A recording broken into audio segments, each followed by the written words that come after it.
하나님, 저희들이 하나님께 나올 때 빈손으로 나오지 아니하고 귀한 예물 하나님께 드립니다. 이 현금이 사람을 살리는 영혼 사역에 사용되어질 수 있도록 도와주시고, 헌금을 드린 손길마다 하나님의 은혜와 복이 넘치게 하여 주옵소서. 감사하며 예수님의 이름으로 기도합니다. 아멘.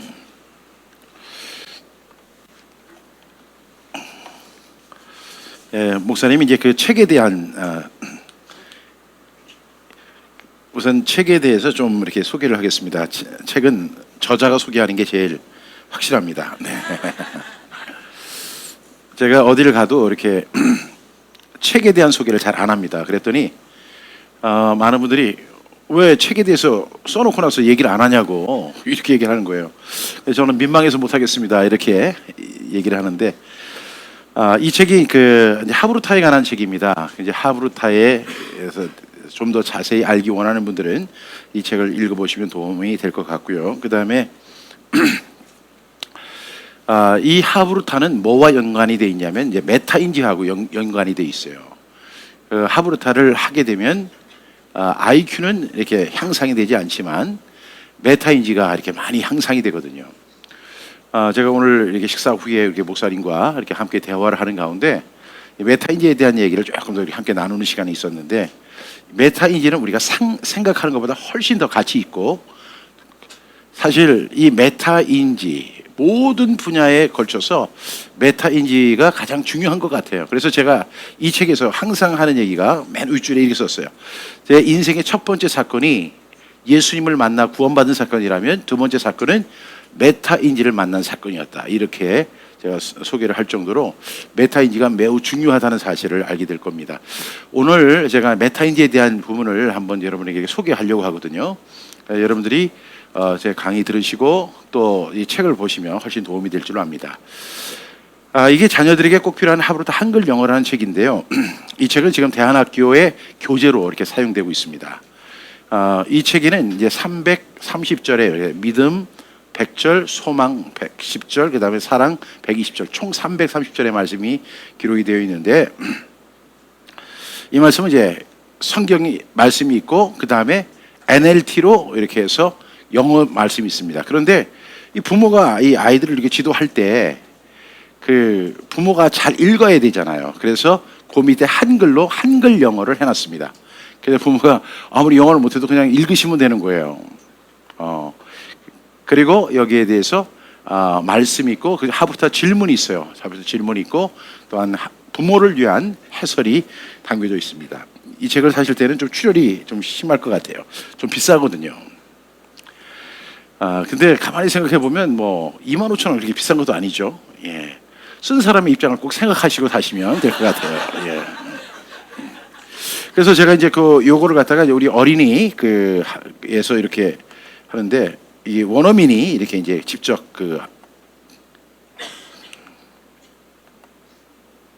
Ephesians chapter 2 verses 8 to 10. 그래서 이것을 10번씩 이렇게 듣게 합니다. 그래서 이거 들어야만 좋은 점이 뭐냐면 영어는 자꾸만 들어야 되잖아요. 리슨 컴프리hension을 위해서 꼭 이제 듣고 그렇게 하다 보면 발음이 교정이 되고 참 좋습니다. 발음이 좋은가요? 별로예요? 네. 내가 얘기를 할게요. 이게 커스티라고 하는 자매인데, 예. 그 다음에 이제 하브루타 속속 전도는 제가 아까 말씀드렸던 이 복음에 대한 300절의 말씀입니다. 그래서 요거를 예전에는 한 권으로 이렇게 묶어놨었는데, 이거 들고 다니기 힘들다고 해서 세 권으로 나눠놨어요. 그래서 사명, 왜 우리가 전도를 해야 하느냐, 전도에 대한 사명, 그 다음에 우리가 현장에서 부딪히는 문제들이 있죠. 그리고 복음의 핵심, 이게 100절씩 이렇게 돼 있는데, 저는 여러분들이 다 복음 전도자가 됐으면 좋겠어요. 그래서 복음을 잘 전하는 유능한 그 전도자가 된다면 하나님 기뻐하시는 삶을 살아갈 수 있을 것이다. 그리고 그 사도 바울의 고백처럼 우리는 복음의 빚진 자의 심정을 갖고 살아가야 될 것 같아요. 이 복음을 깨달은 사람들은 한결같이 그 고백을 하거든요. 내가 복음을 부끄러워하지 아니하노니 이 복음 모든 믿는 자들에게 구원을 주시는 하나님의 능력이 됩니다. 먼저는 유대인에게죠. 그리고 또한 헬라인에게다. 근데 이 복음에는 하나님의 능력이 나타나는데 믿음에서 믿음으로 이르게 하는 놀라운 그 역사들을 우리가 찾아볼 수 있습니다. 그래서 저는 이 책을 가지고 직접 성경 암송반을 인도합니다. 제가 성경 암송반을 할 때 이 책을 가지고 하거든요. 제가 해보니까 정말로 그냥 평범한 그리스도인들 있잖아요. 근데 이 말씀을 이렇게 같이 암송하고 제가 말씀을 이렇게 해석해주고 적용시켜주면 그 사람이 불과 100절 정도만 이렇게 암송하면 완전히 새로운 사람이 되는 거예요. 전도를 부끄러워했던 사람이 전도를 강하게 잘하는 그런 사람이 됩니다. 그래서 제가 참 이 말씀을 사랑하고 어떤 그 수원에 있는 한 교회에서는 이 말씀을 이렇게 전 교인이 다 암송을 하는데 그 교회 교인들은 1년에 그냥 뭐 12명 정도는 그냥 가볍게 전도를 합니다. 그리고 만약에 12명을 전도하지 못하면 그분은 모든 공직에서 물러나셔야 돼요. 네. 이런 책들을 제가 이렇게 좀 준비를 했는데 여러분들이 한번 도움이 되셨으면 좋겠다 하는 생각이 듭니다. 제가 많은 책이 별로 없네요. 예. 우리 다시 한번 우리 여호수아 1장 8절 우리 함께 같이 암송하겠습니다. 시작. 이 율법책을 내 입에서 떠나지 말게 하며 주야로 그것을 묵상하여 그 안에 기록된 대로 다 지켜 행하라. 그리하면 내 길이 평탄하게 될 것이며 네가 형통하리라. 여호수아 1장 8절 말씀. 아멘. 다시 한번 여호수아 1장 8절 말씀입니다. 시작. 이 율법책을 내 입에서 떠나지 말게 하며 주야로 그것을 묵상하여 그 가운데 기록된 대로 다 지켜 행하라. 그리하면 내 길이 평탄하게 될 것이며 네가 형통하리라. 아멘. 여호수아 1장 8절 말씀. 우리가 암송할 때 앞에 장절 넣고 뒤에 장절을 꼭 넣으셔야 돼요. 왜? 해보시면 알지만 성경 말씀은 암송이 잘 돼요. 말씀 잘 되는데 장절이 제일 먼저 도망갑니다. 그래서 우리가 앞에 장절 넣고 뒤에 장절을 넣으면 훨씬 효과적이다, 이렇게 말씀드릴 수 있습니다. 제가 이제 하브루타에 대한 말씀을 조금 더 드리려고 하는데 우리 같이 한번 읽어봤죠? 시작. 설명할 수 없다면 아는 것이 아니다.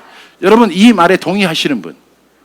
아니 동의 못하겠다. 나는 설명은 못하지만 진짜 알고는 있다. 내가 설명하는 능력은 없지만 내가 알고는 있다. 근데 나는 다만 설명을 못할 뿐이다. 이런 분 계세요? 충분히 그럴 수가 있지만 이건 제가 한 말이 아니에요. 이것은 유대인들이 철저하게 믿는 말이에요. 설명할 수 없다면 아는 것이 아니라는 거죠. 제가 2006년도에 한국교회를 이제 사임을 하고 제가 이제 호주에 있는 글렌 오스먼드 베프티스트 처치라고 하는 교회에 이제 세리어 패스터, 그러니까 담임 목사로 제가 이렇게 초빙이 됐어요. 근데 제가 담임 목사로 이렇게 초빙이 된 것은 우선 제가 영어를 잘하니까, 잘한다고 하는 것은 뭐 이렇게 저보다 잘하는 사람 많지만은 영어로 설교할 수 있었으니까. 갑자기 여기서 박수가 나오네요. 예. 근데 사실은 그거보다 영어 잘하는 사람이 호주에 얼마나 많겠어요. 그런데 중요한 사실은 목사님이 없는 거예요. 목사님이 영어로 설교할 수 있는 목사님. 왜? 제가 오늘 앞서 말씀드렸지만 장로교회가 문을 닫고 그 다음에 감리교회가 문을 닫고 회중교회가 문을 닫다 보니까 신학교도 문을 닫는 거예요. 그래서 제가 속한 교단에 그 신학교가 있는데 그 신학교도 4학년만 있고 1, 2, 3학년이 없어요. 왜냐하면 4학년들은 근데 그 학교가 존속할 수밖에 없는 것은 이 학생들을 갖다 배출을 하고 나서 문을 닫아도 문을 닫아야 되니까. 제가 그런 상황에서 목회자 수급이 안 되는 거예요. 그래서 목회자가 어떤 현상이 있느냐면 목사님이 한 90번 목사님도 설교를 하세요.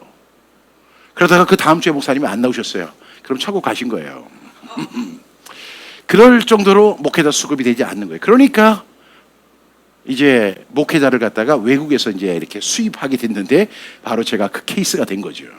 그래서 제가 한 300명 정도가 출석하는 글렌 오스먼드 베프티스트 처치라고 하는 아주 그 부자 동네에 있는 교회예요. 교인들이 다 300명이 다 머리가 하얀 그 백인들이에요. 뭐 저만 머리가 새까만 거예요.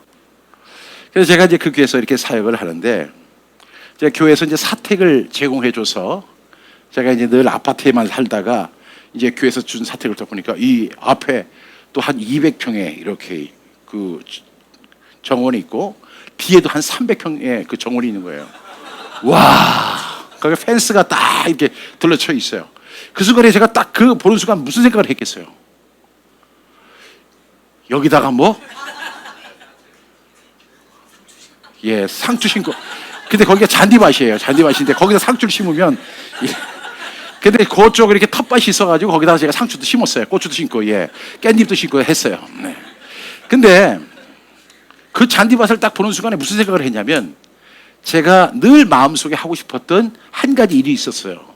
그게 뭐냐면 개를 한 마리를 키워야 되겠다. 여기다 개를 키우면 참 좋겠다. 그래서 제가 이제 그 제 아내와 가족들의 동의를 얻어서 이제 개를 사러 갔어요. 아니 사러 갔는데 우리나라는 어디를 가도 개를 살 수 있는데 여기 개가 없는 거예요. 그래서 제가 이제 그 어떤 우리 직원에게 물어보니까 무슨 개를 살려고 하느냐. 그래서 저먼 셰퍼드를 사고 싶다. 그래서 제가 그분이 이제 소개를 해주는 거예요. 저쪽에 한드로프라고 하는 마을이 있는데 거기 가면 독일 사람들이 사는 동네인데 거기 가면은 그 저먼 셰퍼드를 키우는 사람들이 있더라. 그러니까 그 사람들한테 가서 개를 사도록 해라. 그래서 제가 이제 거기를 운전해서 갔어요. 그래 가가지고 이렇게 가서 개 한 마리 주세요. 이렇게 얘기를 했단 말이에요. How much is it? 얼마예요? 이렇게. 그랬더니 이 사람이 눈이 동글, 호주 사람들이 놀라면 그 유럽 사람들은 눈이 동그래지는 현상이 있어요. 아니 이 사람이 무슨 소리를 하는 거냐 하는 식으로 저를 쳐다보는 거예요. 그래서 내가 개를 한 마리를 키우기를 원하는데 개 한 마리만 달라고. 얼마냐고 그랬더니 너한테 개 안 판다 이렇게 얘기를 하는 거예요. 아니 이렇게 강아지들이 많은데 왜 나한테 안 파냐. 그랬더니 이 사람이 저보고 그런 얘기를 하는 거예요. 개를 키워본 적이 있느냐는 거예요. 우리가 진돗개도 키워보고 똥개도 키워보고 다 키워봤습니다. 이제 이렇게 얘기를 했어요. 그랬더니 안 된대요. 그래서 제가 그 집에 갔다가 거절을 당하고 왔죠. 그 다음에 이제 제가 다른 분한테 얘기해서 다른 데 없냐 이렇게 물어보니까 그 같은 이제 그 한드로프라는 지역에 또 독일인이 있는데 거기에 이제 셰퍼드를 키우는 사람이 있어요. 그래서 찾아갔어요. 그랬더니 그 사람은 참 인상이 좋더라고요. 그러면서 어플리케이션 폼을 갖다가 한 8장 되는 페이퍼를 저한테 주면서 여기다 적어오라는 거예요. 아니 개를 키우는데 내가 왜 어플리케이션 폼을 써야 되느냐 이렇게 얘기를 했어요. 그랬더니 아니 당신이 개를 키울 수 있는 사람인지 아닌지를 알고 싶다는 거예요. 그래서 제가 그걸 가져와서 8장을 썼어요. 거기 보니까 아내는 동의하느냐. 그 동의하면 아내의 입장을 써라. 아들이 몇이냐 그래서 아들이 2이다. 그러니까 아들의 입장도 써라. 그리고 뭐 개를 갖다가 언제부터 언제까지 키웠고 어떤 종을 키웠고 개를 갖다가 개에 대한 설명을 한번 하라고 이렇게 얘기했더라고요. 제가 그걸 갖다가 확 찢어버릴까 하다가 개를 너무 사고 싶은 마음이 간절해서 그걸 한 달에 걸쳐서 작성을 해가지고 겨우 갔어요. 그랬더니 땡큐 하고 봤더니 내가 전화를 할 테니까 이걸 우리가 읽고 검토를 하고 연락을 주겠다는 거예요. 아니 무슨 연락을 지금 주냐고 빨리 달라고. 그랬더니 그 사람이 기다리라는 거예요. 그래서 이제 한 달 정도를 기다렸는데 전화가 왔어요. 근데 그 사람들이 내 걸 다 읽어본 거예요. 그리고 우리 교회에다가도 다 전화를 한 거예요. 이 사람이 진짜 그 교회 목사 맞냐 이렇게.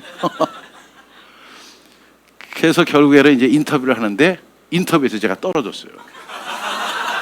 개를 키울 수 없는 부적격자 이렇게. 그래서 제가 어떻게 하면 내가 개를 키울 수 있을까요?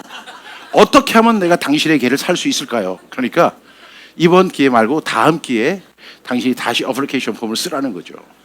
그래서 다시 써가지고 겨우 패스를 했어요. 그리고 드디어 제가 셰퍼드 한 마리를 이렇게 차에 안고 오는데 감동의 눈물이 넘치는 거예요. 얼마나 감사서. 그리고 그 개가 얼마나 이뻐 보이는지.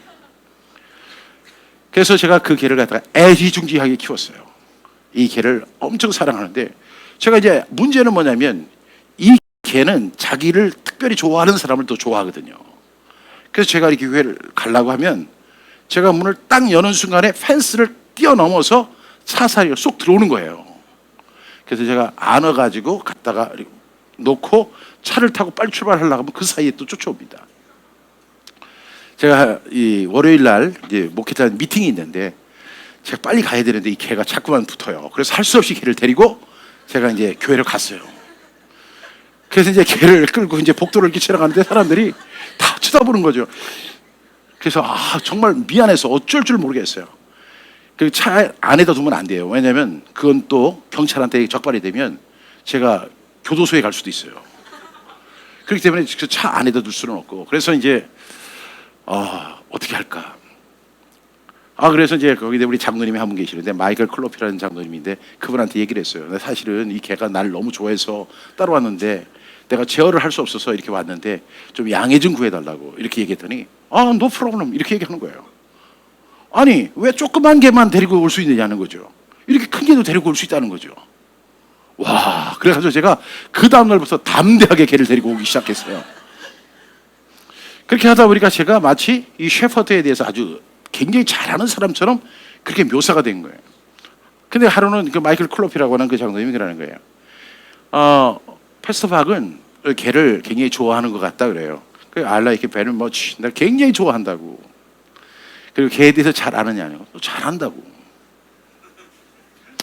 근데 거기서부터 이제 문제가 이제 발생한 거예요. 개에 대해서 한번 설명을 해줄 수 있겠느냐는 거죠. 그래서 제가 이렇게 얘기했어요. 이 개는 저먼 셰퍼드, 독일산 개로 머리가 좋고, 우리 한국에서는 경찰견, 수색견 뭐 이런 견으로 주로 이렇게 사용되는 개고, 그리고 일단 인물이 잘생기지 않았느냐 이렇게 얘기했어요. 그리고 나서 더 이상 할 얘기가 없더라고요. 그래서 이게 다라고 그랬더니 아니 설명이 왜 이렇게 짧으냐고. 그때부터 이 마이클 클로피가 자기가 개에 대해서 설명을 하기 시작하는 거예요.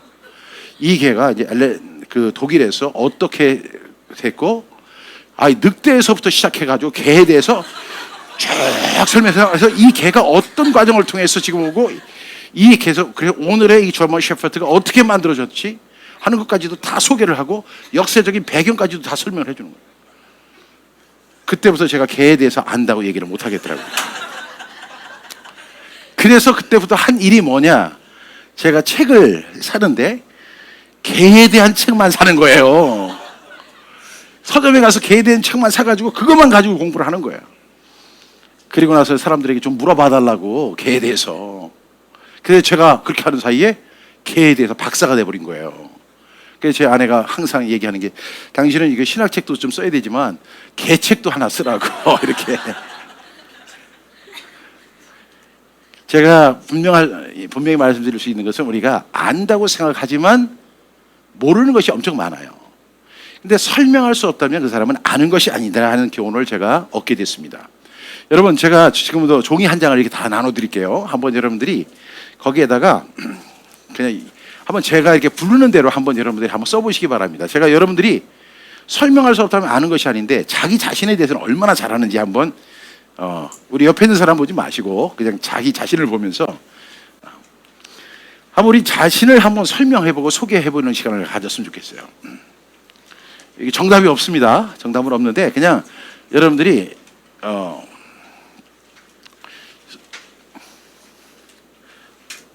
한번 자기 자신을 한번 써보는 거예요.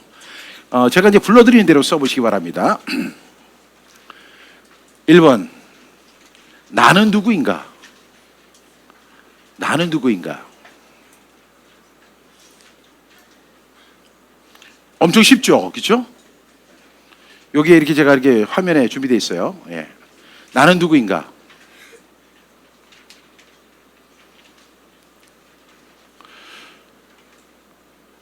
또 2번, 나는 어떤 사람인가? 한번 써보세요. 나는 어떤 사람인가?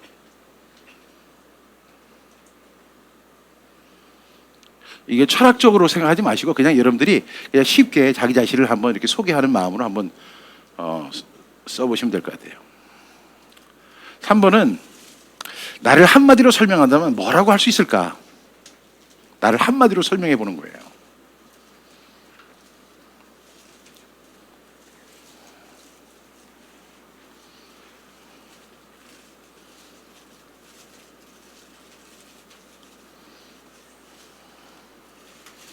사 번, 나는 어떤 인생 철학을 가지고 있는가?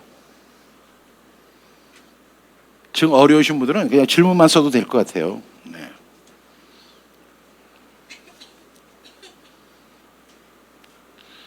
그리고 5번은 내가 정말 하고 싶은 것은 무엇인가? 내가 하고 싶은 게 뭘까? 한번 적어보는 거예요. 내가 정말 하고 싶은 것은 무엇일까? 무엇인가?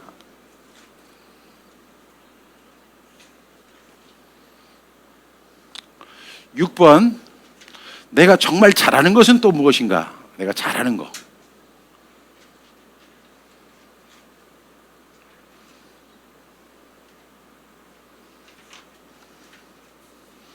너무 쉽죠? 예. 그 다음에 7번, 나는 어떤 사람이 되고 싶은가? 한번 써보세요. 나는 어떤 사람이 되고 싶은가?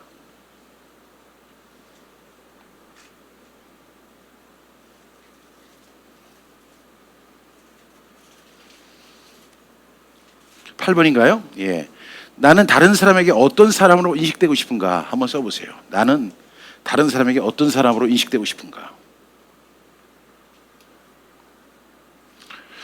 이제 여러분이 좋아하는 질문 하나 드릴게요. 그 다음에 나에게 누가 1억 원을 준다면 나는 무엇을 할 것인가? 한번 써보세요.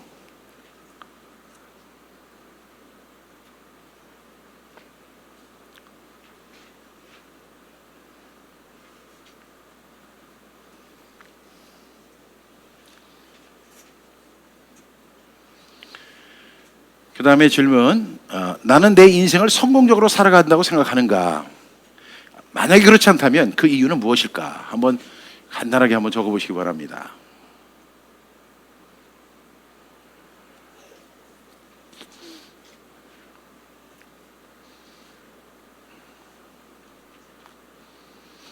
그 다음에 질문은 내 인생의 장애물, 핸디캡이 있다면 그것은 무엇일까? 한번 적어보시는 거예요. 내 인생의 핸디캡은 무엇일까?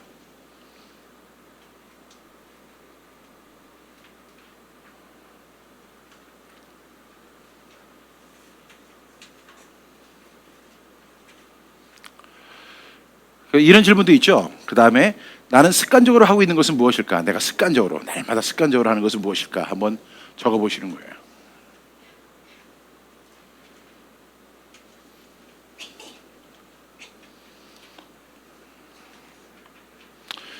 그 다음에 또 하나의 질문은 나는 무엇, 어떤 부분을 더 노력해야 하는가?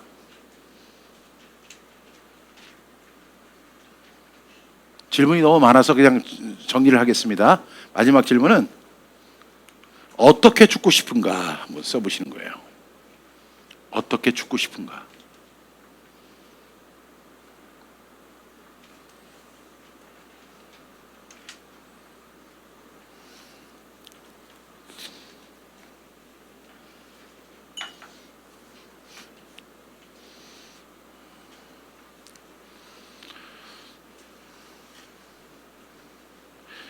우리가 지금 제가 이렇게 질문을 한 12개를 이렇게 드렸는데 여러분 우리가 이런 질문에 대해서 한번 여러분들이 그 질문 내용을 한번 적으셨다면 집으로 돌아가셔서 한번 여러분들이 한번 성심성의껏 써보시고 한번 자기 자신에 대해서 한번 설명할 수 있는 능력을 여러분들이 한번 키워보시기 바랍니다. 우리가 이 과정을 통해서 얻을 수 있는 것이 무엇이냐면 내가 어떤 사람이라는 것을 내가 글로 적는 순간 우리가 알기 시작하는 거죠. 그 사실에 우리가 접근해 들어가는 거예요. 그래서 제가 이 부분을 왜 여러분들에게 말씀을 드리냐면 아니 그 뭐 기독교적인 것이 아니다 이렇게 생각할지 모르지만 예수님이 우리가 하신 질문들이 있어요. 그 질문들을 우리가 종합해서 드리는 그런 질문이라고 생각하면 됩니다. 제가 지금 시간이 되면 몇 분을 한테 이렇게 읽어보라고 하겠지만 시간이 없어서 그냥 넘어가겠습니다. 그렇지만 여러분 이 질문을 한번 통해서 여러분들이 여러분에 대한 자신에 대한 설명을 만들어갈 수 있기를 바랍니다. 이제 하브루타에 대한 강의를 이제 지금부터 시작하겠습니다. 이제 하브루타는 친구, 친우라는 의미를 가진 하베르라는 단어에서 나왔는데요. 이 하브루타라는 말이 이 친구, 즉 파트너 그 자체를 의미합니다. 그래서 두 가지 의미가 있는데 하나는 이 혼자서 공부하는 게 아니라 둘이 짝을 지어서 공부하는 걸 우리가 하브루타라고 합니다. 그래서 이것을 하브루타, 친구라는 의미를 갖고 있고 또 하나는 하브루타를 할 때의 자세입니다. 하브루타를 할 때 나는 내가 어떤 청년하고 하브루타를 해요. 근데 내가 이 청년, 나는 목사님이고 이 자매는 청년이에요. 그러면 이 원하는 하브루타가 안 이루어지겠죠. 왜냐하면 서로 원활한 대화가 이루어지기 위해서 내가 이 자매와 친구가 돼야 되죠. 그래서 내가 목사라는 거, 나이가 많다는 거 이런 걸 다 내려놓고 친구가 돼야만 하브루타가 온전히 이루어질 수 있다 하는 것을 말씀드릴 수 있어요. 그러니까 두 가지 의미죠. 하나는 뭐라고 했죠? 친구, 짝, 파트너와 같이 공부하는 학습법. 이거 동시에 우리가 하브루타를 성공하기 위해서는 우리가 친구가 돼야 된다.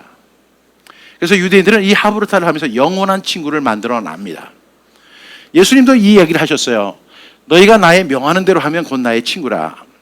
이제부터는 너희를 종이라 하지 아니하리니 종은 주인이 하는 것을 알지 못함이라. 나는 너희를 친구라 했다. 왜?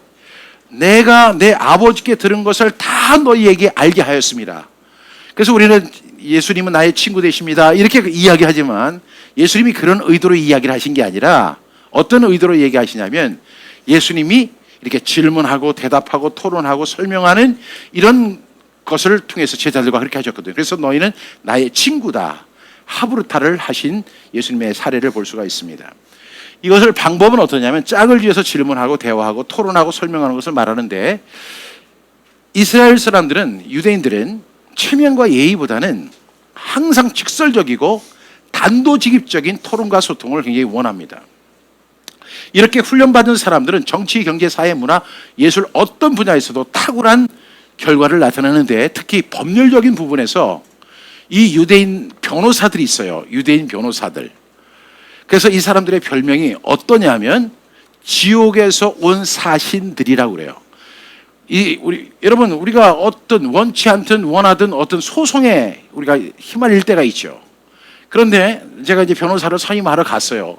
그래서 변호사한테 내가 이런 사건이 있으니까 좀 수임해 주십시오. 이제 그랬더니 그 변호사가 저쪽 측에서는 변호사 선임 안 했습니까? 저쪽에서 했습니다. 혹시 유대인 변호사를 저쪽에서 선임하지 않았나요? 알고 보니까 유대인 변호사를 선임했다는데요. 그러면 저 포기하겠습니다. 이렇게 얘기를 해요. 왜냐하면 유대인의 승률이 99%에 해당될 정도로 유대인들의 승률이 엄청 높은 거예요. 왜? 이 사람들은 하브루타로 다져진 사람들이에요. 질문하고 대답하고 토론하고 설명하는 걸 통해서 이 사람들은 미국은 배심원제잖아요. 그래서 어떻게 하느냐면 이 변호사가 가가지고 배심원들한테 얘기를 하는데 설명을 하는데 사실이 아닌 것도 사실처럼 얘기하고 막 이렇게 설명하는 거예요. 그러니까 그 배심원들이 냉정하게 그것을 듣고 판단을 해야 되는데 막 눈물을 막 흘리는 거예요. 이게 상황이 벌써 끝난 거예요.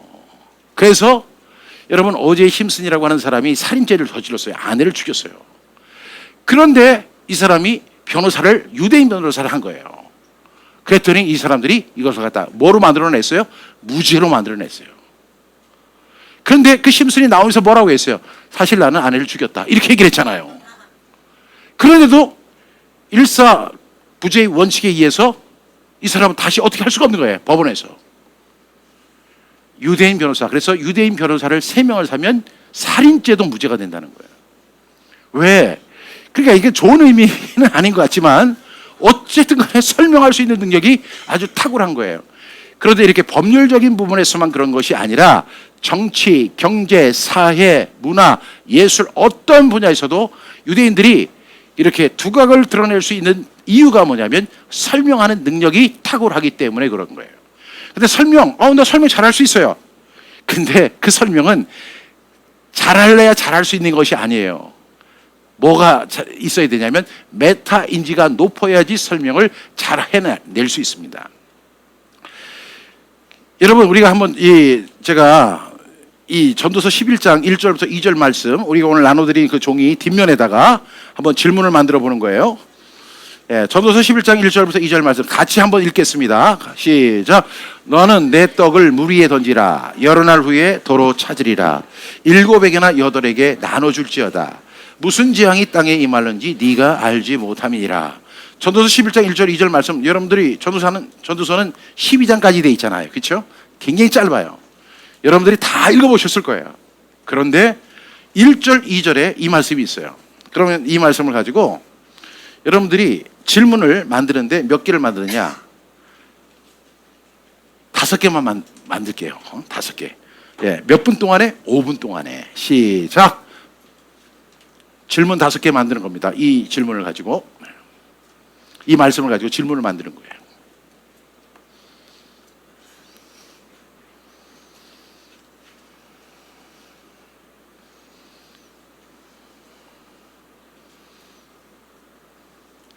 성경 찾다가 시간 다 가면 안 돼요. 여기 그냥 이 화면 보면서 하세요.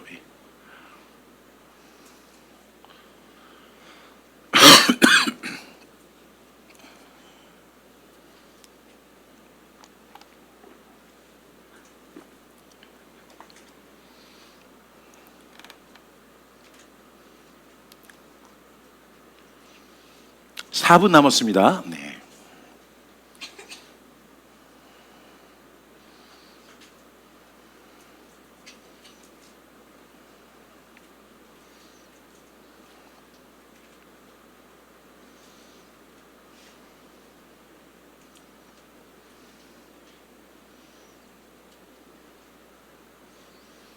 삼 분 남았습니다. 네.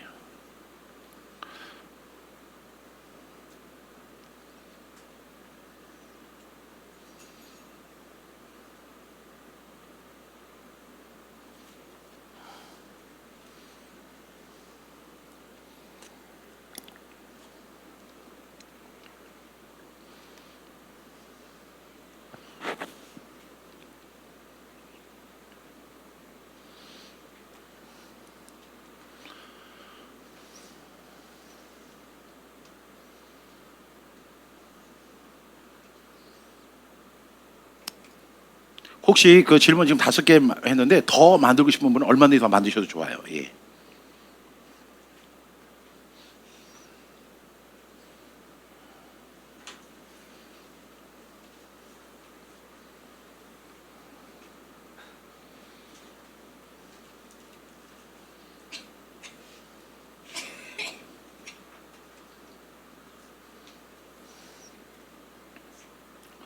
이 2분 남았습니다. 네.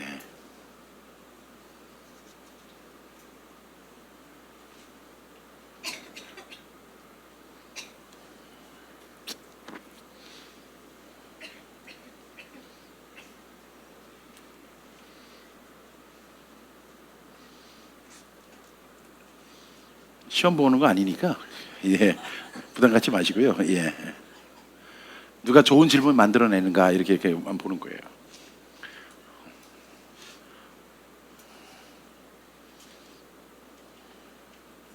이제 1분 남았습니다. 네. 저 시계가 커서 참 좋습니다. 그래서 잘 보여서. 예.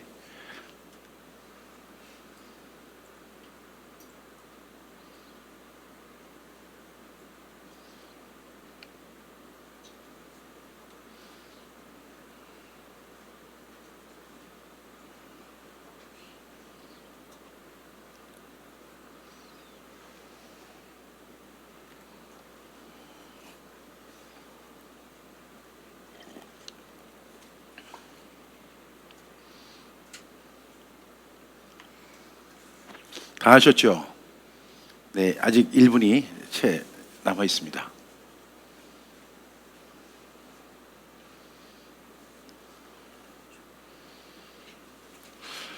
예. 이 우리 전도서 11장 1절 2절 다시 한번 읽어볼게요. 시작. 너는 내 떡을 물 위에 던지라. 여러 날 후에 도로 찾으리라. 7에게나 8에게 나눠 줄지어다. 무슨 재앙이 땅에 임할는지 네가 알지 못함이니라. 아멘.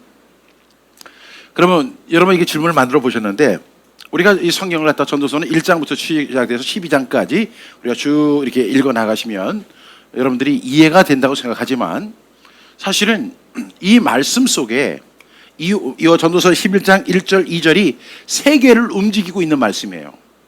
세상을 움직이는 말씀이에요. 실제로 이 말씀을 적용해서 세계적인 기업을 만든 사람이 있어요. 그러면 한번 우리 질문을 우리 자매님 참 열심히 쓴 것 같은데 한번 질문 쓴 거 한번 읽어보실래요? 네. 왜 물 위일까요? 여러 날이 언제입니까? 어떤 재앙입니까? 왜 나는 그 재앙을 알지 못합니까? 왜 7개에서 8개만 나눠줘야 합니까? 이렇게 디테일하게 나의 떡은 무엇입니까? 왜 도로 찾을 수 있습니까? 그러려면 왜 던지라 하신 걸까요? 왜 땅에만 임하는가? 네, 뭐 질문이 5개 넘는 것 같은데요. 예, 박수 한번 보내주세요. 네. 지금 우리 자매님이 이제 읽어줬는데 이 질문하고 같이 중복되는 질문 있었습니까? 네. 그 다음에 우리 저기 최은영 전사님, 네. 벌써 딱 준비하고 있잖아요. 네. 예.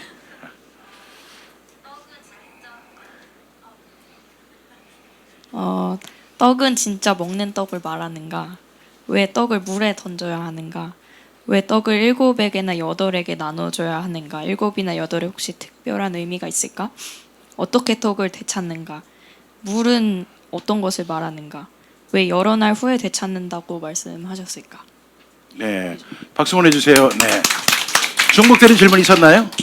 네. 한 분만 더. 예. 우리 남자의 명예를 걸고 남자 한 분만 이렇게 해주시면 좋을 것 같아요. 네. 예, 우리 잘생긴 형제님. 예. 왜 나의 떡인가? 왜 재앙인가? 왜 도로 찾아야 하는가? 왜 알지 못하는가?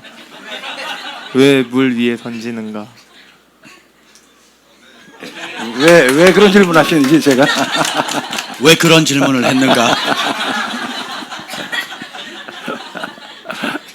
우리가 이제 이 말씀을 가지고 이게 질문을 만들어 봤는데 우리가 만약에 질문을 안 만들면 어떻게 됐을까요? 그냥 넘어갔겠죠. 우리가 질문을 하다 보면 여기서 내 떡은 무엇일까? 왜 던지라고 했을까? 그리고 여러 날 후에 찾는다고 했는데 어떻게 찾을 것인가? 그리고 7이나 8이라는 건 무슨 의미가 있는 건가?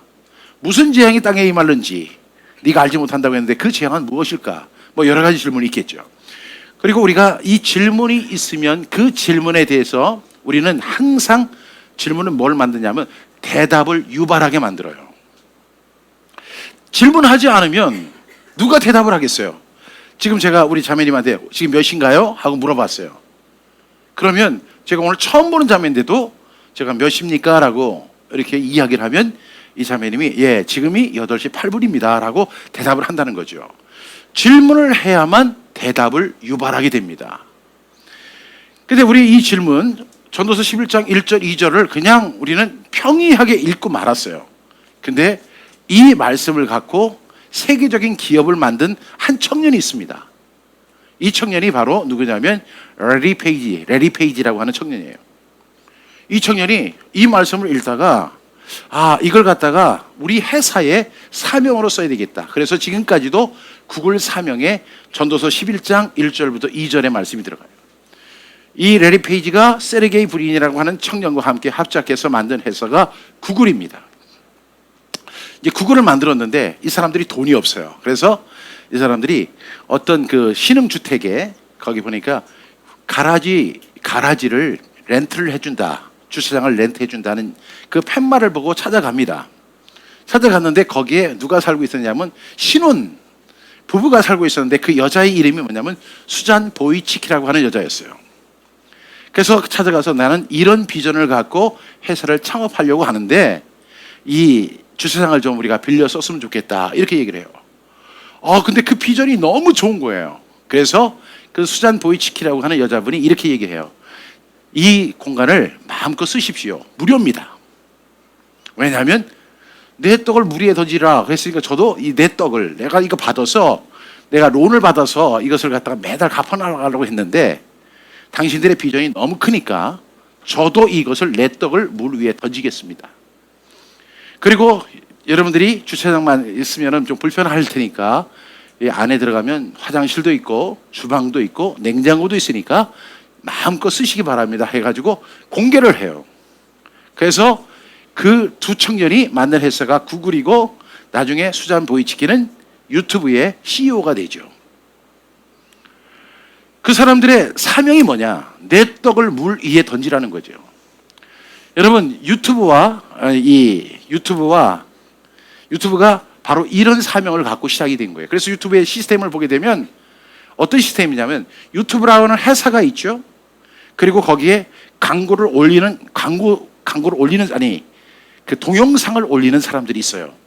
근데 동영상을 올릴 때 항상 각서를 하나 써야 되죠. 처음에 그 유튜브 가입할 때 뭐라고 써야 되냐면, 내가 지금 이 올리는 동영상은 올리는 순간부터 내 것이 아닙니다. 이거는 유튜브라는 회사와 그리고 이것을 보는 사람들이 내 것입니다. 내 것이 아닙니다. 나는 여기에 대해서 아무런 권리를 주장할 수 없습니다. 이렇게 써야 돼요.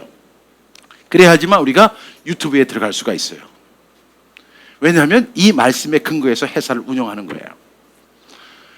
그래서 지금 그리고 또 광고주가 있죠. 그런 광고주를 갖고 와서 광고주 이제 그 광고를 받아온 다음에 유건 하는 사람에게, 그 동영상을 올린 사람에게 주고 자기들이 40을 가져갑니다. 이런 시스템을 가지고 지금 이 유튜브를 운영했는데, 유튜브가 세계적인 기업이 되잖아요. 왜냐하면 지금 보세요. 너는 내 떡을 물 위에 던지라. 흘러가는 물 위에 내 떡을 던져요. 이 떡이라는 것이 일용할 양식일 수도 있죠. 내가 오늘 먹고 오늘 누릴 수 있는 나의 특별한 권리예요. 그런데 이것을 나는 흘러가는 물에 던져요. 아니, 흘러가는 물에 던졌는데 이것을 여러 날 후에 도로 찾는다는 것은 상식에서 어긋나는 거예요. 여러분 한번 생각해 보세요. 우리가 어떻게 해야 능력을 얻게 되냐면, 저와 여러분의 생각은 지극히 인간적인 생각이고 우리는 상식이라고 하는 것에 매여 사는 존재밖에 될 수가 없어요. 우리가 왜냐하면 상식으로 이 세상을 운영해 나가는 것 같지만, 하나님은 상식으로 이 세상을 운영하는 것이 아니라 하나님의 생각으로 이 세상을 운행하고 계시는 거예요. 그래서 우리는 역사를 놓고 이야기할 때 우리가 히스토리라고 하는데, 히스토리는 역사이기도 하지만 그분의 이야기도 되는 거예요. 수많은 유명한 사람들이 세상에 왔다 가면 그 사람은 잠시 있다 가는 거지만, 이 세상의 모든 역사는 하나님 그분의 역사입니다. 따라서 우리가 기억해야 할 것은, 지금 하나님은 이렇게 말씀하시는 거예요. 내 떡을 물 위에 던져라. 여러 날 후에 너는 찾게 될 것이다. 우리의 인간의 상식은 뭐예요? 아니요, 우리는 못 찾습니다. 절대로 우리가 물 위에 던진 이상, 흘러가는 물 위에 던진 이상 우리는 절대로 찾을 수가 없습니다. 이 내 생각과 하나님의 생각이 부딪히는 거예요. 그러면 이 하나님의 생각이 우세하게 되려면 어떻게 돼야 되냐? 하나님 말씀이 내 속에 각인이 돼야 돼요. 그래서 내 몸과 마음과 생각을 그 말씀이 주관해야 되는데, 아니, 내 생각이 그대로 살아있어요. 그렇다면 하나님 말씀이 내 속에 들어와서 역사할 수가 없는 거예요. 그래서 이 하나님의 생각과 내 생각이 부딪힙니다. 이 말씀 속에도 부딪히잖아요. 너는 내 떡을 물 위에 던지라. 저는 못 던집니다. 왜냐하면 내가 먹어야 하니까요. 여러 날 후에 도로 찾을 거야. 저는 믿지 않습니다. 어떻게 그 흘러간 물에 던졌는데 그것을 내가 얻을 수 있습니까? 그래서 우린 질문을 만들어 봐야 되는 거예요. 과연 이 떡이 돌아올 것인가? 라고 질문을 해봐야 되는 거죠. 질문하는 것이 나쁜 게 아니에요. 그러면 질문을 하는 순간 우리는 그때부터 딜레마에 빠지는 거죠. 딜레마가 뭐예요? 이것도 할 수 없고 저것도 할 수 없는 상태를 우리가 딜레마라고 그러죠. 그럼 딜레마가 뭐예요? 딜레마는 바로 하나님의 뜻이란 뜻이에요. 그래서 우리가 딜레마에 빠졌다. 내 힘으로 하려고 했는데 안 되는 거예요. 여러분, 이 세상이 내 생각대로 움직여집니까? 그걸 우리가 알면서도 우리는 계속해서 자기의 생각을 주장하는 거예요. 그러나 하나님의 말씀을 온전히 믿는 사람들은 자기의 생각을 내려놓습니다. 그래요. 나는 이 말씀이 잘 인정되지 않지만 오늘부터 나는 이 말씀에 근거해서 저는 제 생각을 내려놓겠습니다. 그리고 저는 그 말씀에 순종해서 물 위에 던지겠습니다. 왜냐하면 주님께서 말씀하시기를 여러 날 후에 도로 찾을 것이라고 주님은 말씀하셨잖아요. 따라서 저는 주님의 말씀에 의거하여 이 떡을 던집니다. 이것이 바로 베드로의 고백이었잖아요. 밤새도록 우리가 그물을 내려 고기를 잡았지만 아무것도 잡은 것이 없습니다. 내가 한 번 더 던진다고 해도 물고기가 잡힐 가능성은 저는 거의 희박해 보입니다. 그러나 저는 이 시간 말씀에 의지하여 그물을 내리겠습니다 하고 그물을 내리는 순간에 역사가 일어났고 기적이 일어났고 그물이 찢어질 정도로 많은 물고기가 잡히는 역사가 일어나잖아요. 우리가 하나님의 말씀이 중요하다는 사실을 모르는 사람은 없어요. 문제는 그 말씀을 믿지 않는다는 거예요. 왜? 우리가 나쁜 사람이라고 해서 그 말씀을 안 믿는 것이 아니라, 문제는 뭐냐면 우리의 생각이 너무 강한 거예요. 우리 생각이 너무 강해요. 저는 이 말씀 하나를 가지고도 저는 막 하나님 말씀하고 충돌이 돼요. 막 충돌이 돼요. 솔직히 막. 그래서 못 하겠어요. 유대인들이 좋아하는 말씀 가운데 이런 말씀이 있어요. 너는 마땅히 공의만을 행하라. 그리하면 네가 살겠고 네가 땅을 차지하리라. 이런 말씀이 있어요.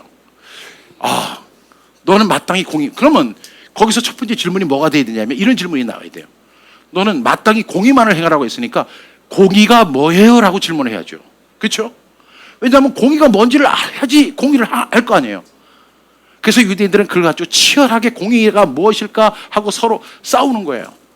근데 성경에 182번에 공의라는 단어가 나오는데 그 공의라고 하는 단어가 182번 나오는 단어마다 다 동일한 의미를 갖고 있을까요? 아니면 다른 의미도 있을까요?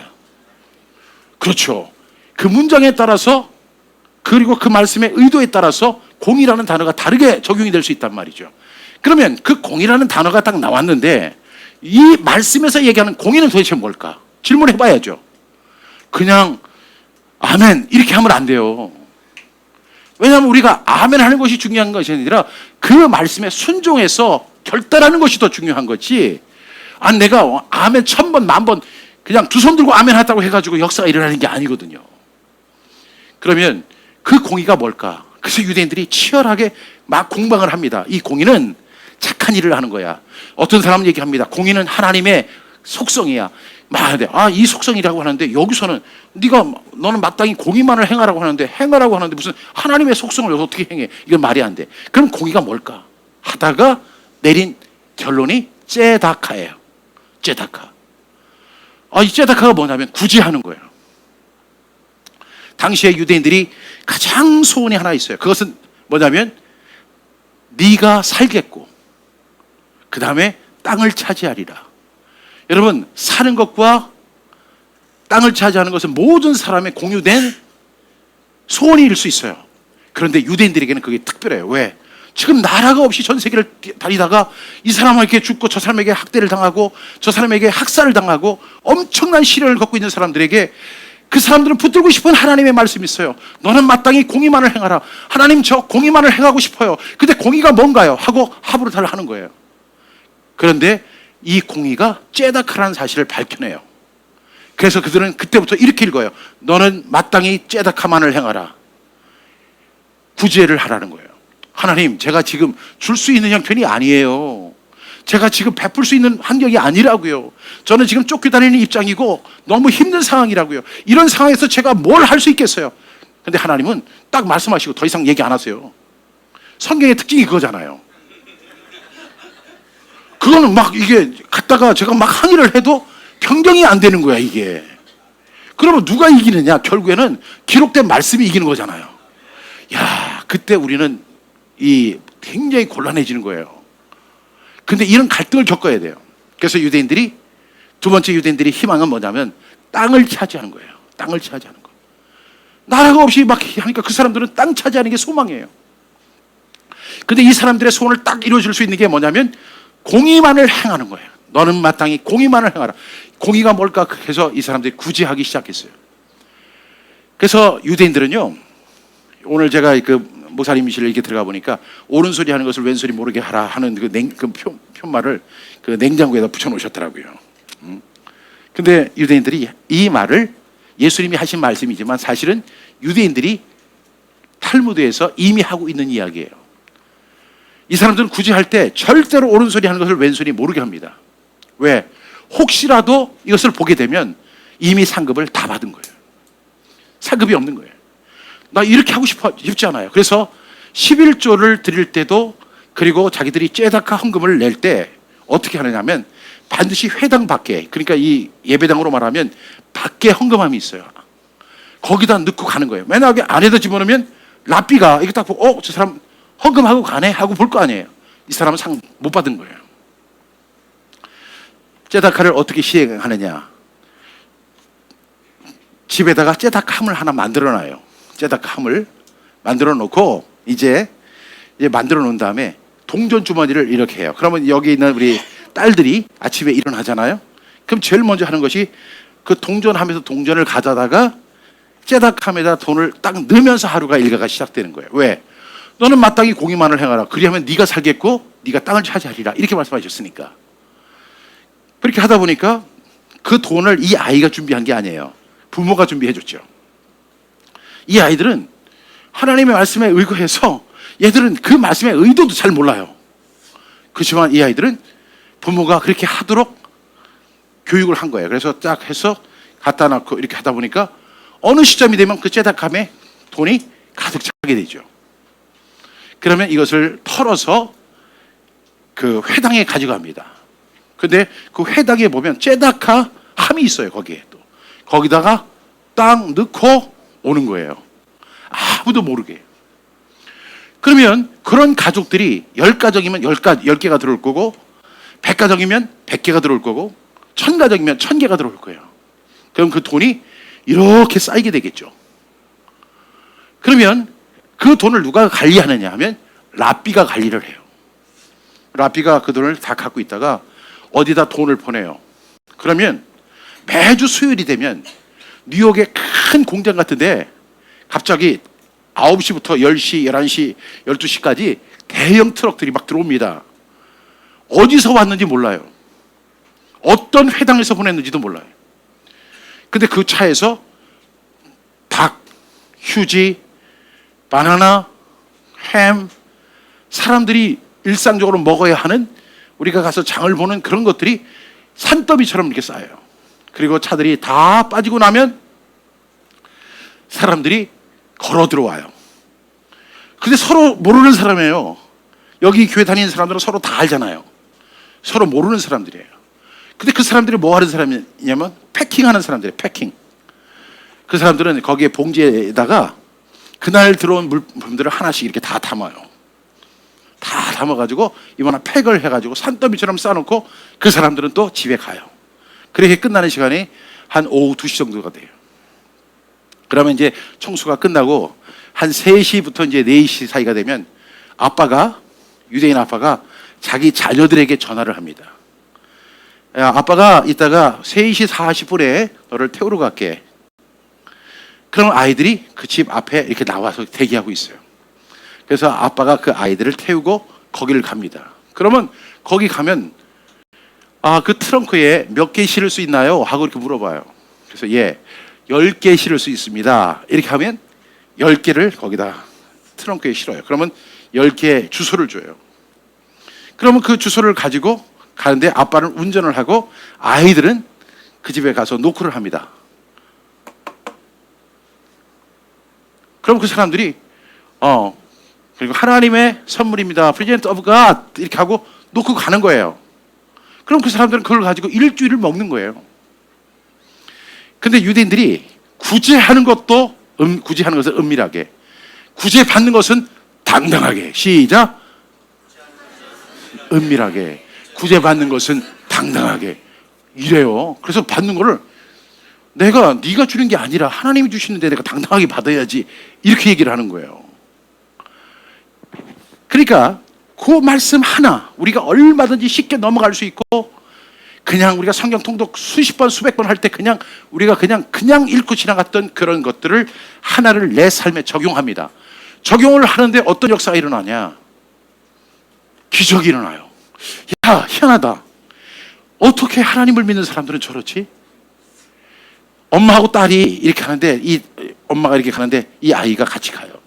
근데 엄마가 무슨 생각을 하다 혹은 전화를 하다가 길에 거지가 있는 걸 못 보고 그냥 지나가게 돼요. 그럼 아이가 엄마한테 찔러요. 엄마, 지금 율법에 가난한 사람을 도우라고 했잖아. 엄마는요 그 자리에서 딱 서야 돼요. 쓰고 돌아서서 가서 반드시 구제, 그 아이의 손에 의해서 구제를 하게 하고 그 길을 가야 돼요. 이것이 하나님의 말씀을 지키는 자세입니다. 이것이 바로 유대인들과 우리의 차이예요.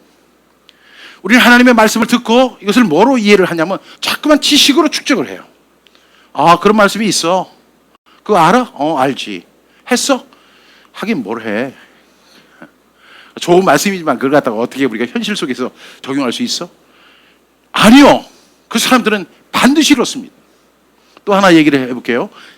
너는 마땅히 고기만을 행하라. 그리하면 네가 살겠고 네가 하나님이 허락하신 땅에서 네가 땅을 차지하리라. 이 말씀에 근거해서 유대인들은요 이렇게 이해합니다. 우리가 곡식을 거둘 때에 우리가 이제 농사를 져요. 그러면 너는 반 모퉁이 거두지 말아라 그래요. 하나님은.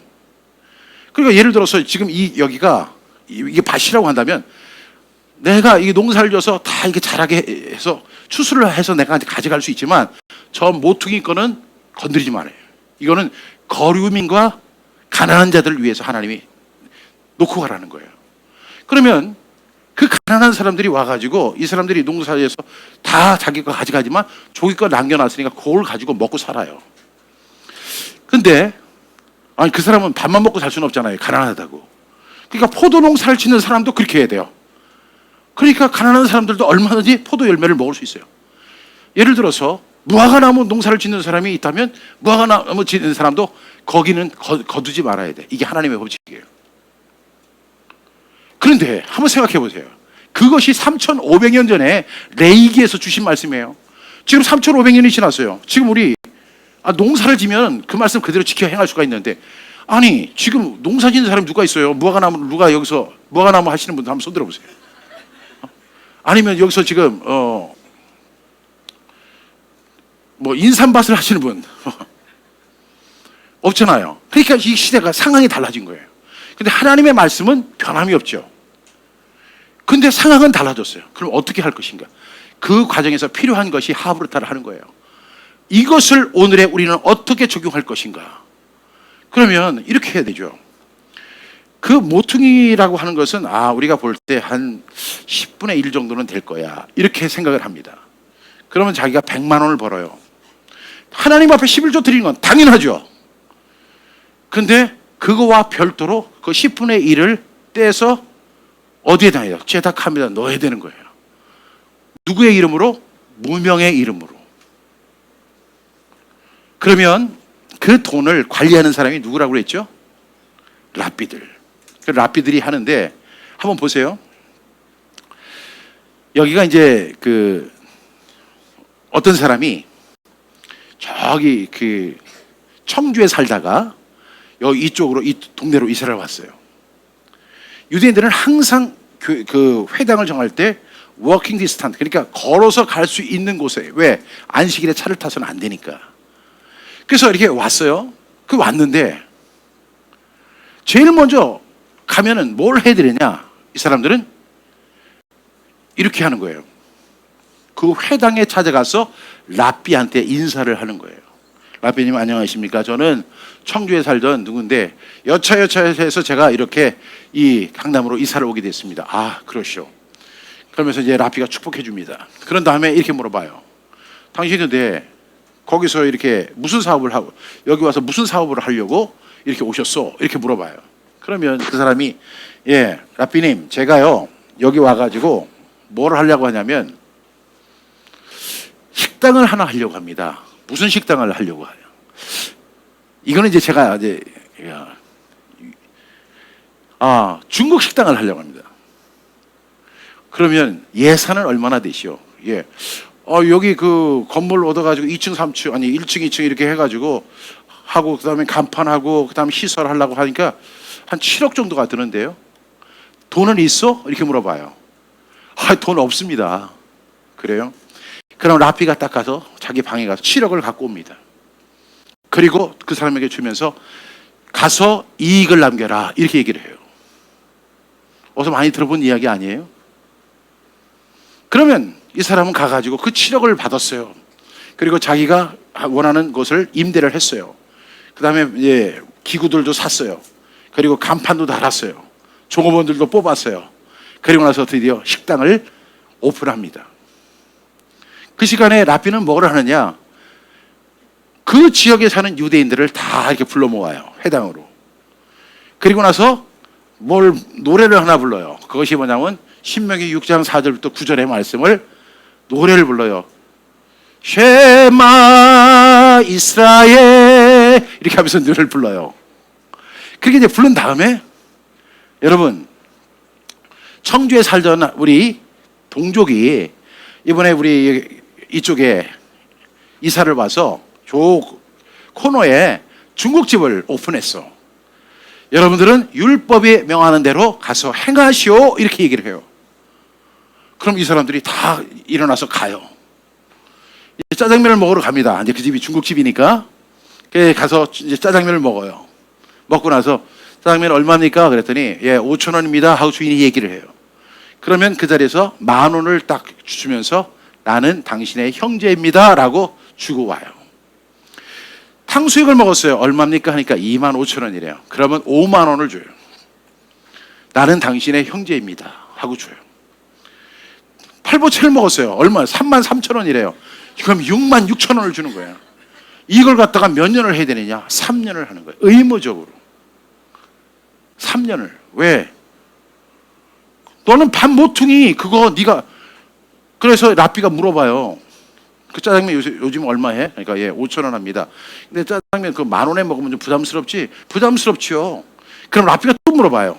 그거 하면은 너는 망하니? 이렇게 물어봐요. 아이고 그거 가지고 망하지는 않죠. 그럼 계속해. 이렇게.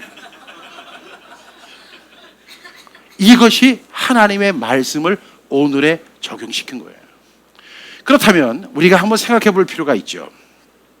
우리는 과연 지금까지 하나님의 말씀을 듣고 예수님이 나의 이 말을 듣고 지키는 자는 반석 위에 집을 짓는 지혜로운 사람 같다. 나의 이 말을 듣고 행치 아니하는 사람은 모래 위에 집을 짓는 어리석은 사람 같다. 이렇게 주님 분명히 말씀하셨는데도 불구하고 우리는 너무 지식적으로만 우리 신앙을 대한 것은 아닌가 하는 생각을 해봐야 되지 않겠습니까? 그런데 이런 유대인들이 똑똑하고 경험이 많고 이래서 그러는 것이 아니라 이 말씀에 대해서 질문하기 때문에 질문하면 스스로 질문을 하게 되면 그 사람이 혼자서 얘기하면 재미가 없잖아요. 근데 둘이 야, 왜 떡을 물 위에 던지라고 했지?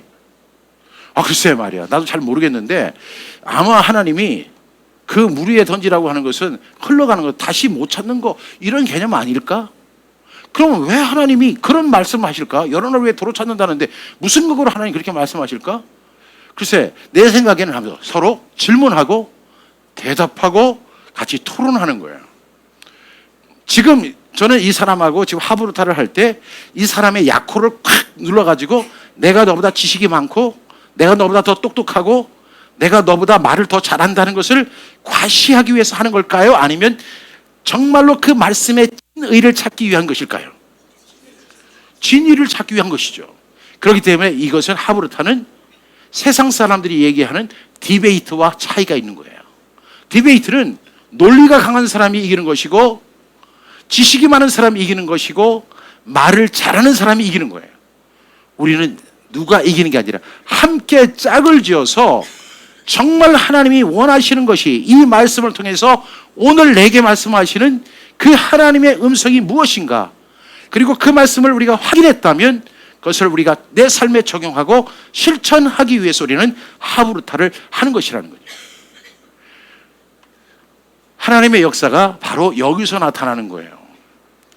하나님이 짜잔 나타나서 돈 7억을 줄인 게 아니라 째다카를 다 모한 그것을 가지고 그것을 그 사람에게 주는 겁니다. 그런데 참 신기한 거는요, 지금까지 7억을 가져간 사람이 있는데 그것이 벌써 시행이 된 지 2000년이 됐어요. 그런데 아직까지 유대인들은 항상 이런 이야기를 합니다. 아직까지 그 7억 갖고 껴먹고 도망간 사람 한 사람도 없다고. 다만 이런 경우는 있죠. 7억을 갖고 사업을 했어요. 그리고 동족들이 도왔어요. 문제는 뭐였는데 이 사람이 사업에 실패할 수도 있죠. 그래서 그들이 정한 룰이 하나 있죠. 왜냐하면 우리가 그래서 7억을 가져갔는데 다 까먹었어요. 그러면 또 한 번의 기회를 또 줘요. 또 7억을 줘요. 근데 또 실패할 수 있죠. 그래서 3번까지는 지원을 해주는 것을 유대인들은 정책으로 삼아요. 그런데 아직까지 3번을 해간 사람은 없다는 얘기예요. 왜? 동족들이 다 돕는 거예요. 그래서 예수님께서 말씀하신 거예요. 어떤 사람은 1달란트, 어떤 사람은 2달란트, 어떤 사람은 5달란트를 주셨다. 가서 장사하여 일을 하기를. 근데 그걸 가지고 일을 안 한 사람이 있단 말이에요. 그러니까 악하고 게으른 종아, 네가 적은 일에 충성하지 않았으니까 하고 책망을 하시는 거예요. 그러니까 예수님의 사상이 바로 유대인들의 사상에서 비롯된 거예요. 예수님도 하브루타를 하셨습니다. 여러분, 그래서 저는 이 시간에 여러분들에게 이 하브루타에 대해서 제가 다 목사님은 뭐 10시 넘어서도 이렇게 말씀하셨지만